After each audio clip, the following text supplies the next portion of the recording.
Zee 24 तास एक पाऊल पुढे। आणि आता बातमी झी 24 तास इम्पॅक्टची।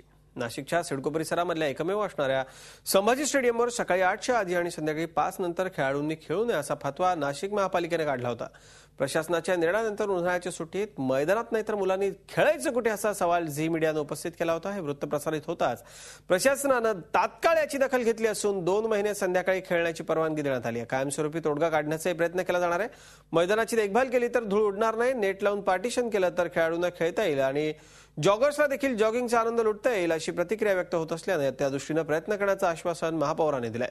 झी मीडियाच्या प्रयत्नांमुळे या खेळाडूंना निश्चित दिलासा मिळालाय। खेळाडूंनी झी मीडियाचे आभार मानले आहेत। खेळामुळे म्हणा किंवा इतर गोष्टींमुळे तिथे अनेक वेळा प्रौढ व्यक्तींशी त्या मुलांचे भांडणं झालेले आहेत आणि त्या लोकांच्या मागणीनुसार सकाळचा काही काळ जो आहे तो फक्त ग्राउंडवरती खेळण्याकरता मर्यादा आणण्यात आलेल्या आहे। परंतु आता जे समर वेकेशन सुरू होत असल्यामुळे ते निर्बंध निश्चितच शिथिल करण्यात येईल, जेणेकरून विद्यार्थ्यांना ते ग्राउंड खेळण्याकरता उपलब्ध होऊ शकेल। झी 24 तास एक पाऊल पुढे।